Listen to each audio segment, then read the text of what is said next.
Dühös amerikaiak ezrei özönlenek az utcára, akik azzal vádolják a bankárokat, hogy pénzt loptak ki a gazdaságból, és ezzel tönkretették a nyugdíjas éveikre szövegetett terveiket. A pénzügyi csaló Bernard Madoff a botrány arca. Őrá zúdul az amerikai társadalom dühe.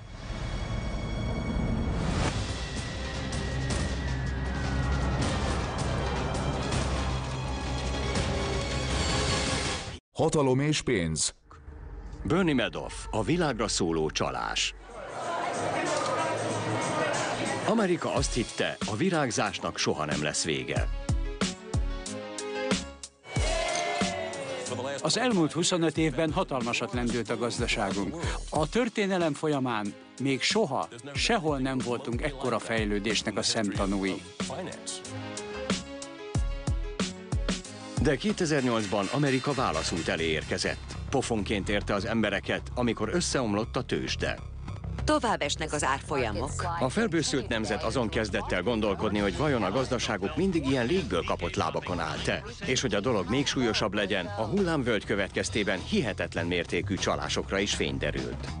Látom, hogy 15 évvel többet kell majd dolgoznom, mint amennyit eredetileg kellett volna.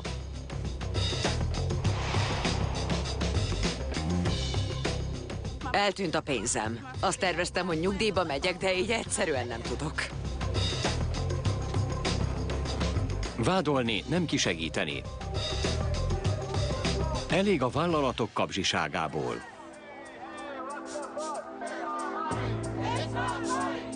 Mikor elől a hullám a pénzügyi piacokon, akkor lesz feltűnő, hogy ki exponálta magát, ki járt a rövidebb úton, és hogy ki csalt.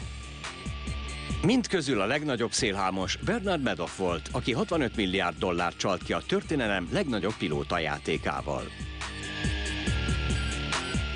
Mr. Madoff, mit tud mondani? Nagyon nehéz az embereknek felfogni egy S&P 500-as részvényesést, vagy a jelzálog elértéktelenedést. De ő arcot adott annak, amin az elmúlt pár évben keresztül mentünk. Még akiknek soha semmi közük nem volt Bernie Madoffhoz, ők is rámutogattak, hogy ő az az ember, aki miatt pénzük értékét vesztette. Rajta töltötték ki az emberek a dühüket. Úgy fog bevonulni a történelembe, hogy a Madoff ügy. De a befektetőknél senki nem volt dühösebb. Ők mindent elvesztettek. És a feldühödött emberek lassan megjelentek Madoff ajtaja előtt, és követelni kezdték a pénzüket.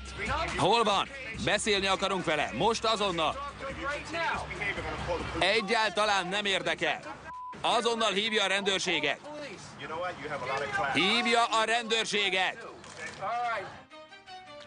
Bernie Madoffot egész életére börtönbe kéne zárni, hogy megbűnhődjön azért, amit tett.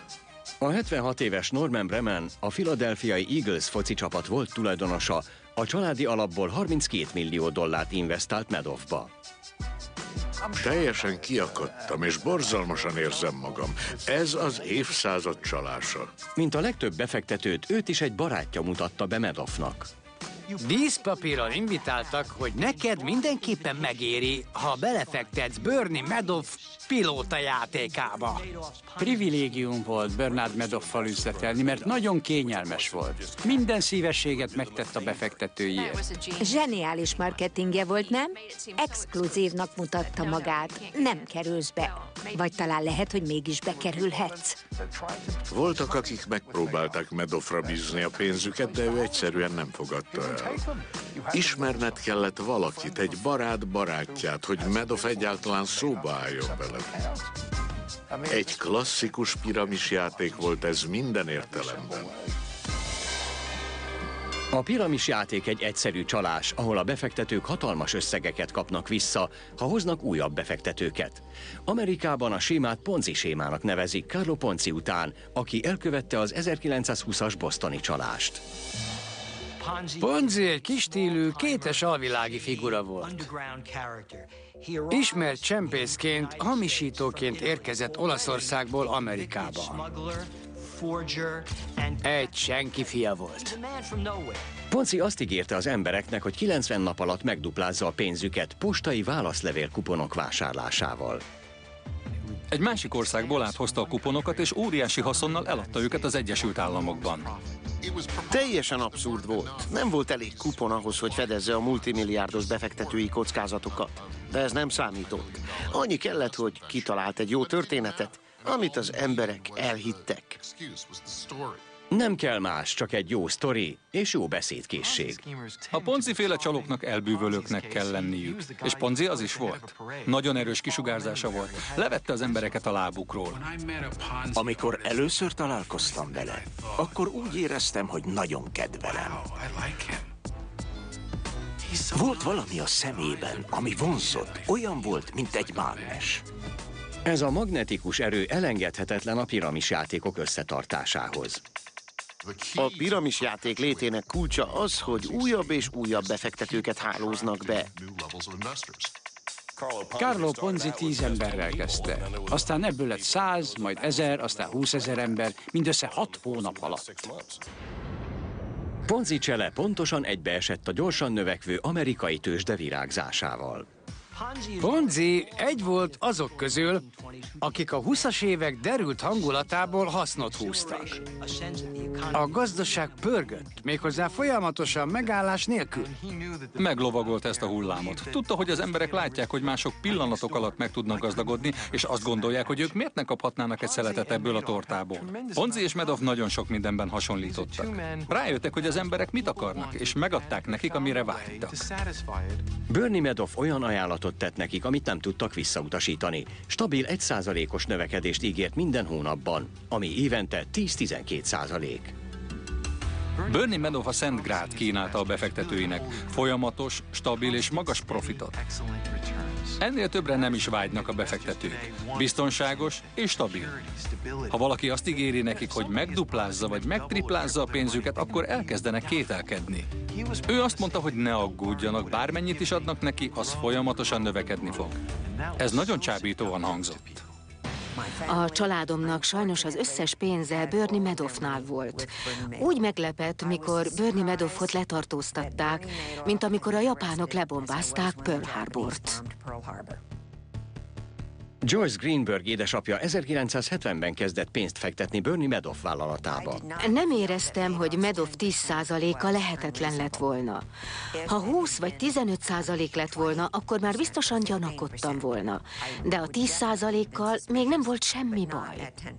Greenberg családja Madoff egyik korai befektetőjétől hallott a lehetőségről. Tipikus példája a pozitív társadalmi visszajelzés hatalmának. Az emberek pénzt keresnek, ezt elmondják másoknak. Ettől biztonságos lesz és vonzó. Még több pénzt fektetnek be. A társadalmi visszajelző rendszer nagyon fontos. Ezzel a manapság nagyon felkapott kifejezéssel, a társadalmi visszajelző rendszerrel könnyen megérthetjük, hogy milyen folyamatok állnak a tömeges befektetői hullámok mögött. Ilyen például az egyáltalán nem tisztességtelen holland tulipánmánia. A spekulánsok az átlagfizetéshez képest 6-szorosára növelték a tulipánhagymák árát, sőt minden egyes virágból részesedést követeltek. A 90-es években az internetes vállalatok emelték égig az árakat. A befektetők számára a felkínálkozó lehetőségek túl jónak tűntek. Ez az emberi pszichológia sajátossága. Az eszünk egyik fele azt mondja, hogy ez túl szép, hogy igaz legyen, de a másik fele közbeszól. De túl jó ahhoz, hogy ezt kihagyjuk. A legmegdöbbentőbb az egészben az, hogy az emberek erre azt szokták mondani, hogy így jársz, ha beugrasz a gyorsan meg akarok gazdagodni trükknek. De ez egy befektetési eszköz volt. Susan Merkin óvatos beruházásnak gondolta a keletkező hasznot. Míg az emberek 18% hasznot kaptak a pénzükért, addig Madoff csak 10 vagy 9-et ígért. Ezért megbízhatónak tűnt a többség szemében. Az ügyfelek azt látták, hogy a Madoff alapjaiba áramló pénz biztonságossá teszi a portfóliójukat. Hiszik vagy sem, a Wall Streeten szinte tapintható a bizalom. Meg kell bíznod az emberekben, akikkel üzletelsz. Bíznod kell bennük, hogy elvégzik a munka rájuk eső részét, és nem fognak lelépni a pénzeddel. Ez a bizalom irányítja a gazdaságot, és ez az, amit a bizalmukba férkőzők mindig megszegnek. A befektetők azt hitték, hogy Bernard Madoff nekik keresi a pénzt, de a kormány állítása szerint milliárdokat csikasztott és lopott el tőlük. Valaki felhívott és azt mondta, hogy kapcsoljam be a tévét. Megtettem, és földbe gyökerezett a lábam. Hány ingerem lett az idegességtől. Persze Madoff is adott ki havi jelentéseket. Ezek alapján úgy tűnt, hogy alacsony kockázatú részvényekkel kereskedett, úgy, mint a Procter & Gamble, az American Express vagy az Exxon. Figyeltem az eladásokat és a vásárlásokat, a havi és a negyedéves jelentéseket, az év végén pedig megkaptuk az adóbevallásainkat. De nem vettem észre, hogy bármi is hibázna. Változatosak voltak és átláthatóak. Pontosan olyanok, mintha minden számla személyre szabott lett volna. Mindent láttam, kivéve egyetlen dolgot. Addig a pillanatig, amíg Bernard Madoffot le nem tartóztatták, nem tudtam, hogy amit küldözget nekünk, az csak puszta fikció. Tökéletes kitaláció. A bíróságon Madoff elismerte, hogy soha egyetlen részvényt sem vett vagy adott el. Csak a befektetői pénzét helyezte letétbe saját bankszámláján. Hogy mit kellene tenni vele? Azt nem mondhatom ki kamera előtt. A Madoffhoz hasonló pénzügyi csalók komolyan felháborítják a közvéleményt. Ha végignézünk az amerikai kultúrtörténeten, láthatjuk, hogy az amerikaiak mindig kétkedve álltak hozzá a tőzsdéhez. Egyrészt, mikor jó idők járnak, akkor az emberek egyre gazdagabbak akarnak lenni. A Wall Street elhozza nekik az amerikai álmot, de ugyanakkor ott van ennek az ellentéte is, a gyűlölet. Gyűlölik is azt az intézményt és azokat az embereket, akik másokból húznak hasznot. Azokat, akik szupergazdagok lesznek, akik alakoskodnak, hazudnak, és mások kemény munkájából ingyen élnek. Csak a recesszió idején leszünk figyelmesek ezekre a fickókra, amikor a gazdaság megváltozik. Nem Madoff volt az egyetlen csaló. A 2000-es évek elején hetente robbant ki egy-egy újabb botrány. Richard Piccolit 17 millió dollár eltulajdonításával vádolják. Arthur Nadel 300 millióval tűnt el, Joseph Forte pedig 50 millióval. Nicholas Cosmo 130 millió dollárral lépett meg.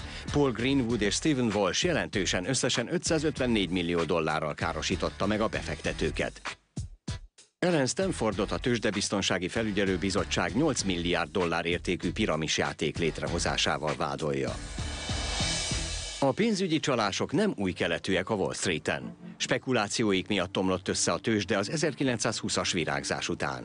A 20-as években áramlottak a befektetők, akik Amerika leghatalmasabb emberei voltak. Walter Chrysler, Charles Schwab, a US Steel tulajdonosa, William Crapo Duran, a General Motors 3-szor csődbe jutott tulajdonosa. Ők képesek felnyomni az árfolyamokat. Hatalmas mennyiségű részvényt vesznek, aztán a piac értesítése nélkül nagyon gyorsan eladják őket. Kiadják a részvényeket a tömegeknek, és az összes szerencsétlen félnótás, mint amilyenek mi is vagyunk, megveszi az éppen száguldó részvényeket, és a végén veszteséggel zárnak. Az egy dolog, hogy az emberek bizalma megrendül egy intézményben, de az egészen más, ha egy ember veri át őket. A Madoff botrány súlyos sebet ejtett az emberek bizalmán. Én személy szerint megbíztam benne. Együtt vacsoráztunk, benne voltam az alapjában. Rengeteg dollárt fektettem bele. Ez az ember, akit annyira imádtak a Wall Streeten, az első számú közellenség lett. Rengeteg ártatlan ember tönkrement csupán azért, mert megbíztak benne. Felfoghatatlan! Mindennél nagyobb aljasság. Azt akarom, hogy az ő családja is szenvedjen. Nem a pénzről van szó. Egyszerűen nem fogom fel, hogy lehet valaki ennyire gonosz. Ha az emberek nem bíznak abban, aki kezeli a pénzüket, vagy akinél befektetnek, akkor nem fognak befektetni. És akkor hová jut ez a világ?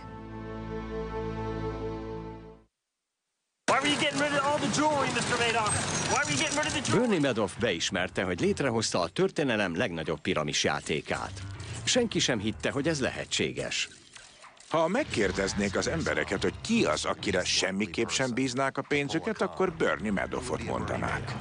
A pénzkicsalás nem új művészet. A szélhámosok azóta közöttünk járnak, amióta az emberiség megtanult hazudni.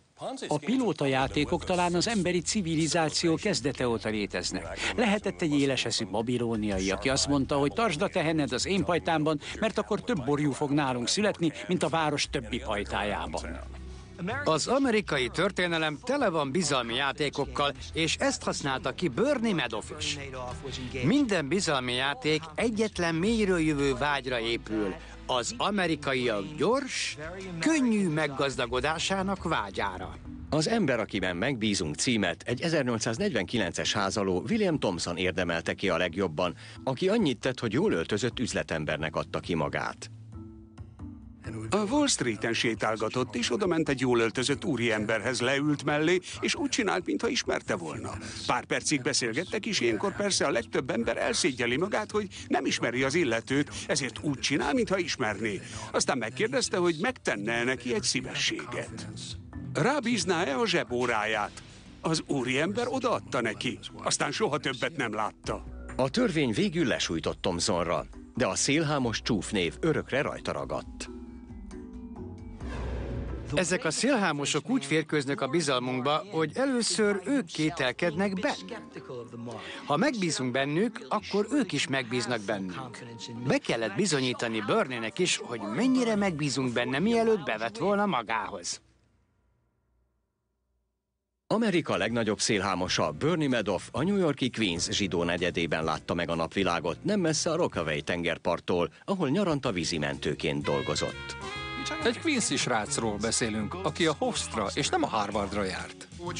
A Ponzi-féle alakok mindig valamilyen zűrösebb környezetből jönnek. Rajonganak a gazdagságért, de nem azok. Nem tartoznak a gazdagok közé. Ismerik a rendszert, de nem részei annak. És ettől rettentően elszántak lesznek. Ők azok az emberek, akik elárulják a saját családjukat vagy barátaikat. Lelketlen szociopaták. Náluk nem létezik az a belső korlát, ami azt mondja, hogy most valami rosszat csinálok. Ők csalónak születtek. Bernie már kiskorában megismerkedett a Wall Street-tel. Az anyja bróker volt, és vállalatot vezetett otthon, de inkább bezárta a boltot, mint hogy megcsinálja a szükséges papírmunkákat. Olyan családban nőtt fel, amiben közelről és jól ismerték a tőzsde működését, főleg a tőzsdézés bizonyos területeit. Bernie azokkal a részvényekkel kezdett kereskedni, amiket nem a nagy táblán adtak-vettek, hanem kiszorultak a tőzsde szélére. Kell hozzá egy adag profitorientált vakmerőség. A raffinált, szemfüles svindlereknek elég hamar sikerül jó üzleteket kötniük. 1960-ban a 22 éves Bernie megalapította első legális üzletét. Azt mondta, hogy a vízimentői munkásságának gyümölcséből hozta létre a vállalatot. Az igazság az, hogy az apja új felesége Ruth adott kölcsön neki $50,000 az üzlet beindításához. Családi vállalkozásként indultak, eleinte Ruth segített neki, majd később Bernie öccse Peter is csatlakozott hozzájuk a jogi egyetem elvégzése után. Naprakész módszerekkel dolgoztak, használták a számítógépet is. Így akár azt is mondhatnánk, hogy az elektronikus kereskedelem egyik úttörőjének számítottak. Az öcsém meg én úgy láttuk, hogy lehetőség nyílt arra, hogy a táblán nem szereplő kereskedelmet automatizáljuk. Így sokkal átláthatóbb és tisztább lett a forgalom. Ezért kitaláltunk egy képernyő alapú kereskedelmi mechanizmust. Így indult el a Nasdaq. A világ első elektronikus tőzsdéje, a Nasdaq olyan elsősorban high-tech társaságokkal foglalkozik, akikkel nem kereskednek a többi piacon. Madoff cégének volt egy olyan része, ami azzal foglalkozott, hogy emberek pénzét befektette helyettük valamilyen részvénybe. A befektetők már csak egyetlen kérdésre keresik a választ. Vajon ez a befektetői részleg mindig legálisan működött? Ez a legérdekesebb kérdés Bernie Madoffal kapcsolatban. Tisztességes emberként kezdte, vagy igazából az egész egy nagyon okos trükként indult, amiből megpróbált hasznot húzni? Az első befektetői Ruth és a barátai voltak az iskolából, illetve a zsidó klubokból, ahová Madoff azután járt, hogy Queensből az északi parti Long Islandre költöztek. A csalók általában a saját közösségükkel kezdenek. Ez a bizalmi faktor. Könnyebben odaadom a pénzem valaki olyannak, aki a szomszédságban lakik, vagy egy templomba jár velem. Az ilyenekben mindig sokkal jobban megbízunk. Ezeket az átveréseket gyakran rokonsági cselnek is nevezik, mert az ismerősöket csapják be. Ponzi például főleg az amerikai olasz bevándorlókra koncentrált. A közösség azt mondta, igen, ő közülünk való, és gazdaggá tesz minket. Madoffnál nagyon hasonló dolgot tapasztalunk. Láthattuk, hogy hány zsidófele barátot sikerült behálóznia. A 90-es években a szientológusokat rászedte az egyházuk egyik tagja, Reed Slatkin, aki azzal lett sikeres, hogy létrehozott egy internetszolgáltatót, az Earthlink-et. Slatkin behízelekte magát az emberek bizalmába. Meggyőzte őket, hogy bízzanak benne, és hogy fektessenek be nála pénzt. Amikor a Slatkin botrány kitört, már majdnem $600 millió párolgott el. Ugyanúgy, ahogy Slatkin a sikeres Earthlink alapító legális álcája mögé rejtette átverését, Madoff is üzemeltetett egy legális kereskedelmi társaságot. Nagyon hatékony, hogyha egy kereskedelmi rendszeren keresztül működünk. Főleg, ha annyira automatizált, amennyire a miénk. Bernie úgy jutott egyre előrébb, hogy éles eszének köszönhetően hamar befolyásos barátai lettek. A Nasdaq nem vezető elnöke volt 1990-ben, 91-ben és 93-ban. Innovatív üzleti modellje miatt részt vehetett a kerekasztal megbeszéléseken, ahol határozott véleményt képviselt.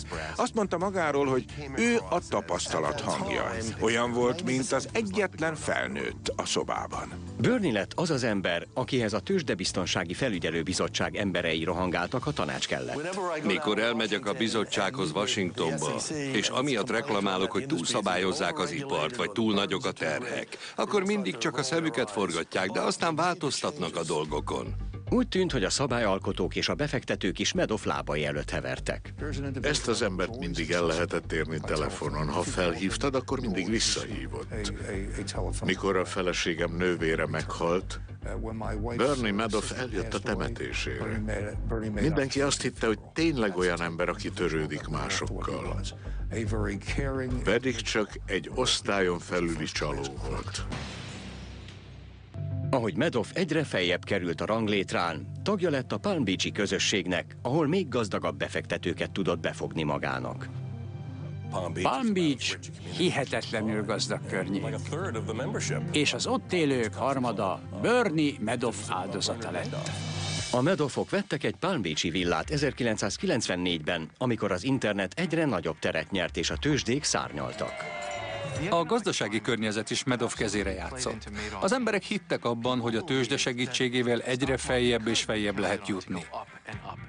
És ha néha vissza is esett a dolog, akkor is volt mindig egy-két okos fickó, aki le tudta győzni a piacot. És ha annyira szerencsés voltál, hogy Bernie Madoffal üzleteltél, akkor te is a benfentesek közé tartozhattál. De ez a kör sem elégítette ki Madoff pénzésségét. A legnagyobb pénzekhez akart hozzáférni, a hedge fundokhoz, az intézményi befektetőkhöz és a jótékony szervezetekhez.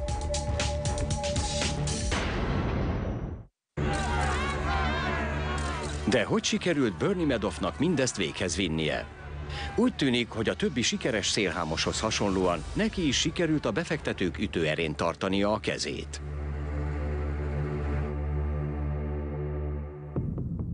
Ebben a csalók nagyon jók. Ahogy növekszik az áldozataik száma, úgy csökken a lebukás esélye. Madoff tudta, hogy a kiszemelt réteg oda van a jótékonyságért. Ezért ő is a jó ügy érdekébe állt, és nagylelkű adományozó és befektetési guru szerepében tűnt fel a publikum előtt. A hírneve és egyben az áldozatainak a száma is megnőtt. Ha filantrópnak tüntetett fel magad, akkor legitim leszel.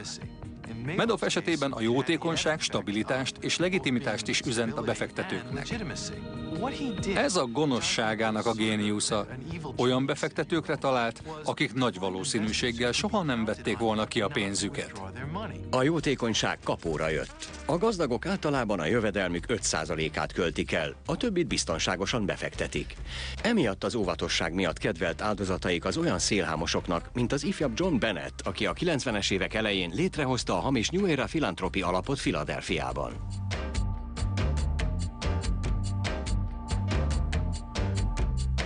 A New Era Philanthropy elmondata az volt, hogy mi találunk neked egy jótevőt, aki megduplázza a pénzed.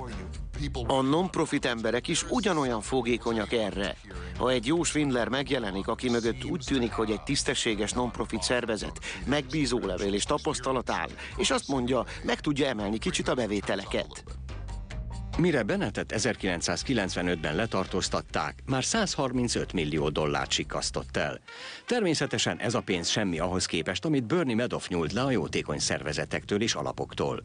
De a Madoff ügy legnagyobb vesztesei egyértelműen a hedge fundok, vagyis a magánbefektetési alapok voltak. A 2000-es piaci fellendülés főleg ezeknek a szűkkörű, vagyonos befektetők által elérhető alapoknak köszönhető.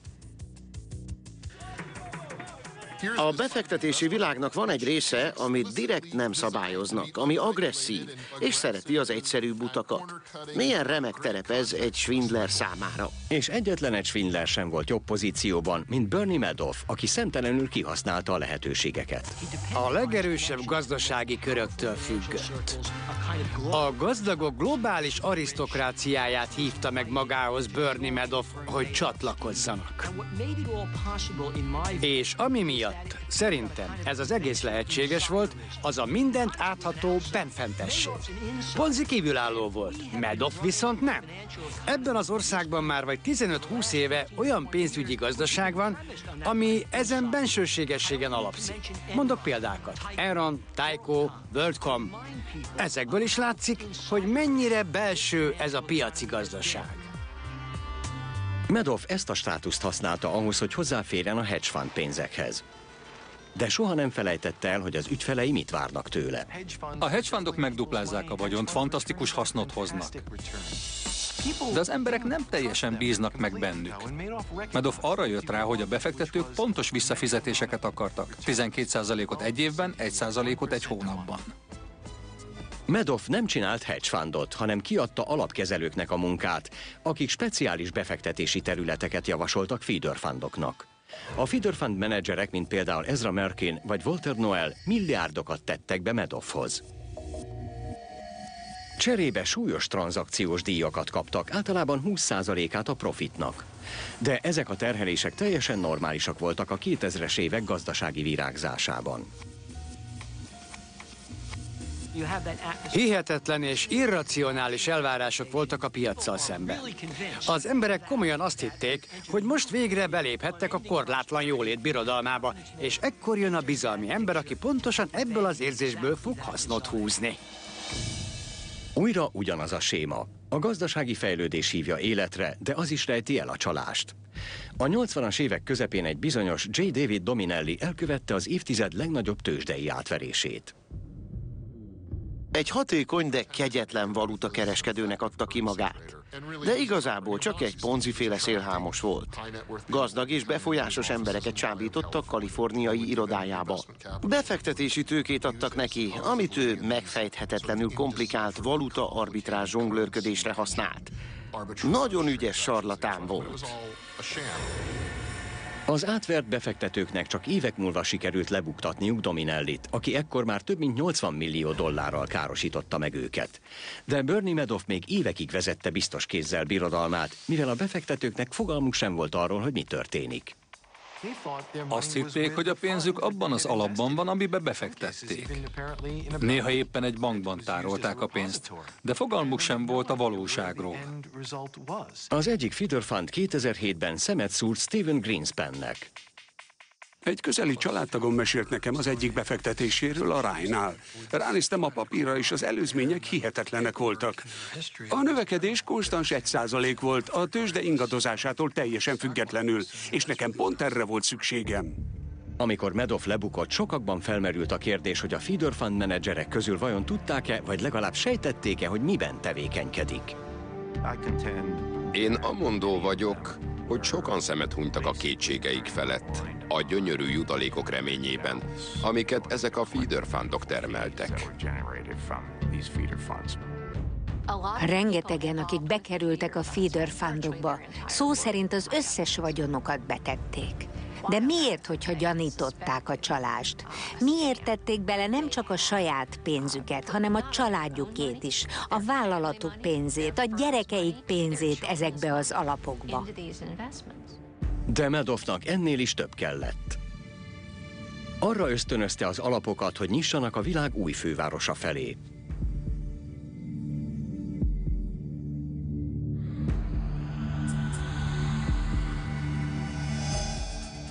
A letartóztatása előtti évben hihetetlen mennyiségű pénz áramlott hozzá, mivel kiterjesztette tevékenységét Európára, Ázsiára és azon belül Kínára.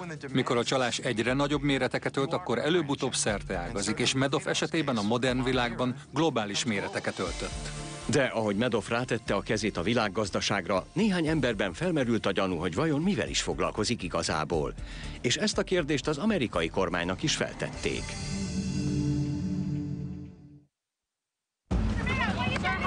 A legnagyobb kérdés az amerikai tőzsdefelügyeleti bizottsággal kapcsolatos. Hogyan lehetséges, hogy egy állami szabályozó szervezetnek nem sikerült észrevennie a Wall Street legnagyobb átverését? Ez a leghihetetlenebb ebben az egész történetben. Hogy lehet az, hogy a Tőzsdefelügyeleti Bizottság ennyiszer hagyta leesni a labdát? A Tőzsdefelügyeleti Bizottság továbbra is úgy üvölt, mint egy egér, és úgy csíp, mint egy bolha. A bizottságot többször is figyelmeztette Madoff miatt egy elkötelezett vészmadár. 99-ben egy befektetési vállalkozó Frank Casey találkozott Madoff néhány befektetőjével, akik meséltek neki a stabil hozamokról. A szkeptikus Casey elvitte a hírt az egyik társának, a matematikus Harry Markopoulosnak. Azt mondtam neki, Harry, ha ez a fickó ilyen gyönyörű havi 1%-os emelkedést tud produkálni, akkor te erre miért nem vagy képes? És ő azt mondta, hogy ez egy csalás. 4 óra múlva pedig azt, hogy ez egy piramisjáték. Én mondtam neki, hogy ezek azért erős szavak. Hogy igazát bebizonyítsa, Markopoulos levezetett néhány matematikai modellt Madoff bevételeiről. Harry Markopoulos egy erős és okos ember. Ő ért a származékok és a lehetőségek nyelvén. Egyszerűen nem tudta reprodukálni Madoff modelljét. Emlékezzünk, hogy 2000-ben a legnagyobb hedgefundokban akár 2 milliárd is lehetett. És ott volt Madoff, aki 7-10 milliárdot birtokolt. Szinte hihetetlennek tűnt, hogy egy ekkora csalással állnak szemben. Markopoulos a Tőzsdefelügyeleti Bizottsághoz fordult, amit 1933-ban alapítottak a Wall Street-i rendőrök. A bankok, a befektetések és a pénzmozgás védelme érdekében létrehoztuk a Tőzsdefelügyeleti Bizottságot. A Tőzsdefelügyeleti Bizottságot a 30-as évek elején alapították a tőzsde összeomlása után, hogy visszaállítsák a befektetők bizalmát. Tévesen vagy helyesen, a nagy gazdasági világválság miatt az amerikaiak többsége a Wall Street-et hibáztatta. És hosszú idő óta senki sem akart a Wall Streetre menni. 54-re sikerült a Dow Jones Industrial Average-nek visszaküzdenie magát a 29-es szintre. Egészen 1980-ig nem sikerült a Wall Streetnek visszanyernie régi hírnevét. De ezután 25 évig a piac megállíthatatlanul növekedett, és egyre több amerikai akarta részese lenni. Ezzel a tempóval nehezen vette fel a versenyt a felügyeleti bizottság. A Wall Street és más erős politikai érdekeltségek, mint a tőzsdefelügyelet, nem kaptak támogatást. Ott vannak, de nem elég erősek a turkászáshoz.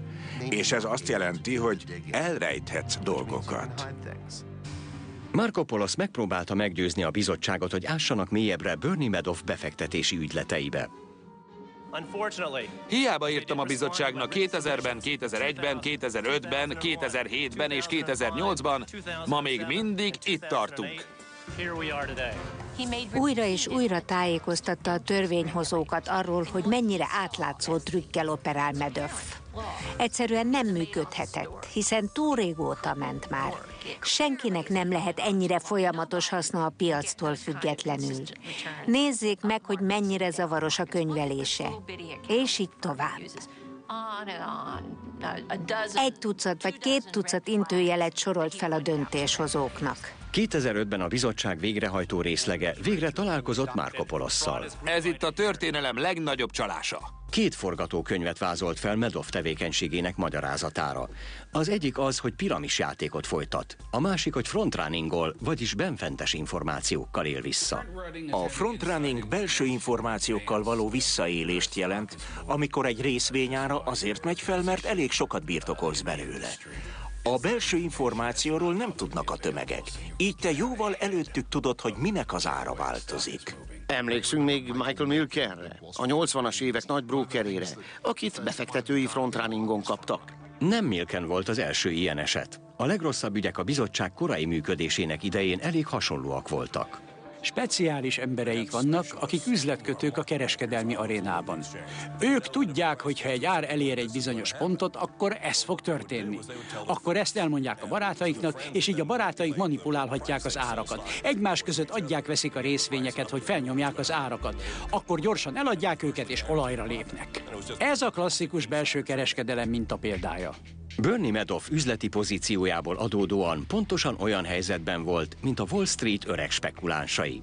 Tisztában lehetett azzal, hogy éppen milyen folyamatok zajlanak a piacon. Az emberek azt hitték, hogy Bernie tudja, merre tartanak az árfolyamok, mivel elég nagy részét uralta a piacnak. Ezt a frontrunning dolgot még el is hitték volna róla. Madoffnak adom a pénzem, mert ő benfentes, képes befolyásolni a történéseket.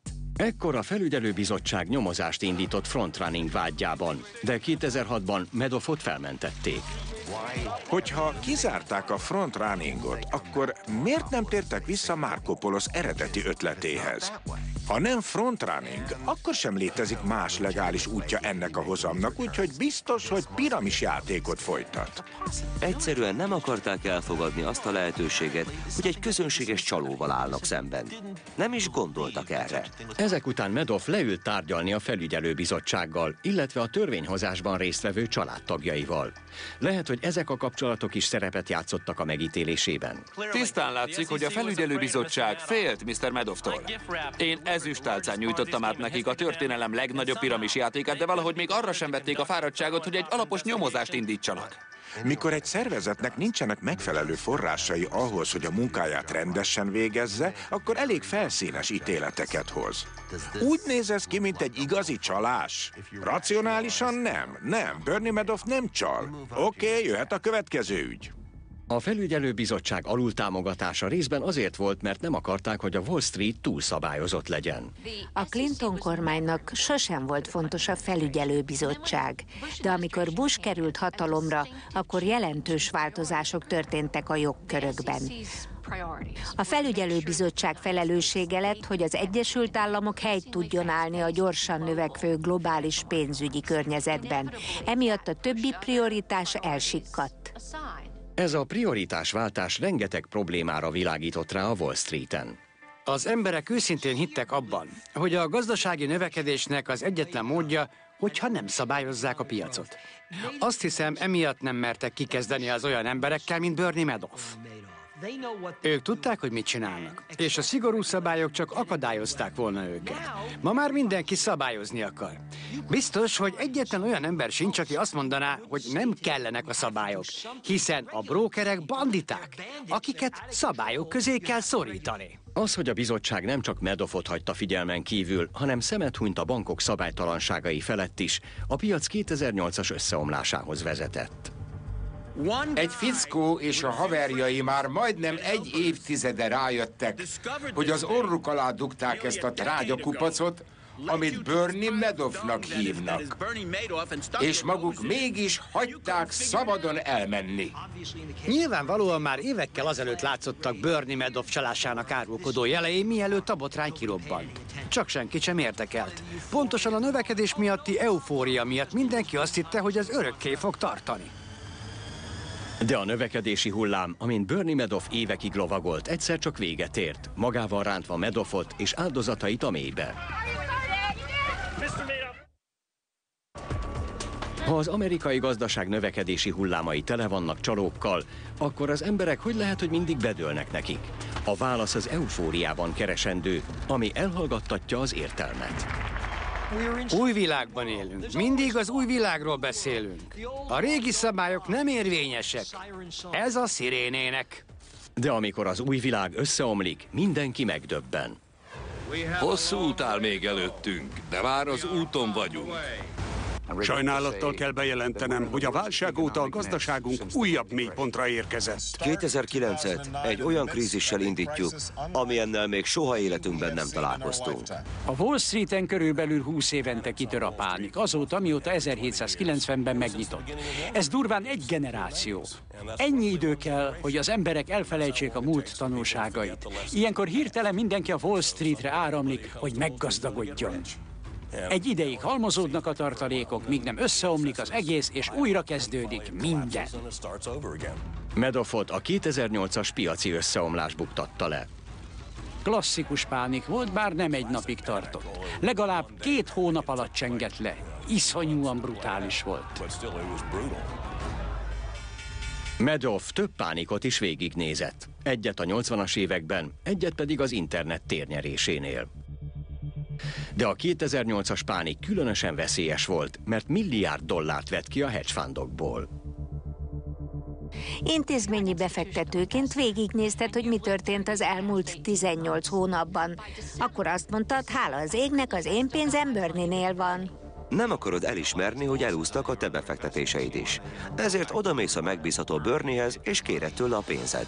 Amikor már nem tudta kifizetni a befektetőit, a megbízható Bernie tudta, hogy nem folytathatja tovább. Úgy döntött, hogy színt vall. Most, hogy a hatóságok megpróbálják összerakni, hogy Madoff mit vitt véghez, egyre jobban izgatja őket, hogy vajon egyedül csinálta-e mindezt. A könyvelőcég vezetőjét, David Freilinget már megvádolták részvényhamisítással. De a gyanú főleg a Madoff családtagokat terheli.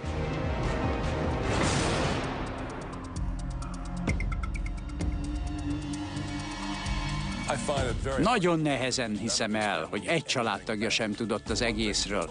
Például mielőtt az egész botrány kitört, Mrs. Madoff $15,5 millió vett fel. Pont azelőtt, hogy vallott volna a fiainak. Több családtag is dolgozott a Madoff vállalatnak. Néhányan el is vesztették a pénzüket a csalásban.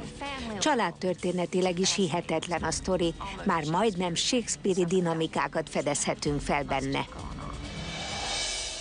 Mi alatt a rendőrök megpróbálják kideríteni, hogy a családtagok miről tudtak, más családok is súlyos veszteségeket szenvednek.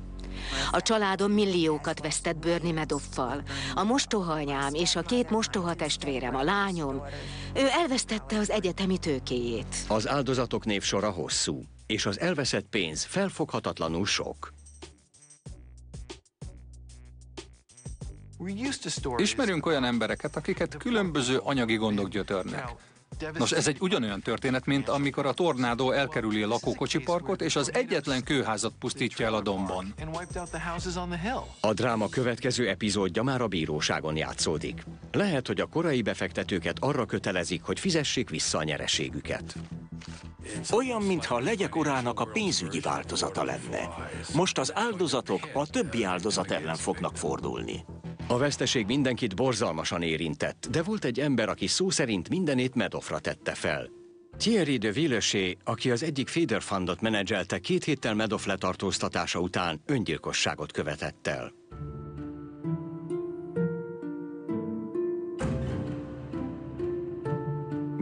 Ő nem csak egy francia nemes volt, hanem tényleg nemes ember.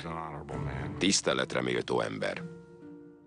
Körülbelül 1 évtizede Frankézi felvetette Villecheynek, hogy Bernie lehet, hogy átveri őket. Azt mondta, hogy ha ez az ember csaló, akkor komoly bajban vagyok. Minden pénzem nála van, a családom nagy részének is nála van a pénze. Minden üzleti kapcsolatom és privát vagyonmenedzsmentem és az európai bankrendszer, amit kiépítettem, mind benne van. Én hiszek benne. Én hiszek Bernie-ben. Villechey nagyon büszke ember volt, akit megdöbbentett, hogy Madoff ennyi embernek okozott veszteséget, és úgy érezte, hogy ő is felelős ezért. Elég csúnya véget vetett az életének. Felvágta az ereit.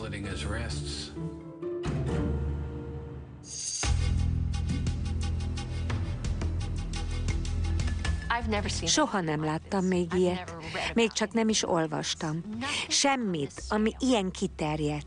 A világ minden pontjára elérő. Ilyen sokáig tartó lett volna.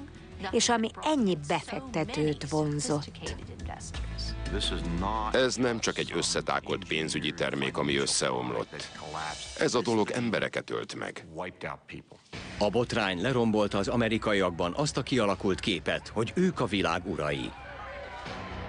Bernie Madoff korunk pénzügyi hőse volt. Aztán egyszer csak eljött a nap, mikor megváltozott róla a véleményünk. Bernie Madoff nemzeti hősből pillanatok alatt egy nemzet leggyűlöltebb ellensége lett.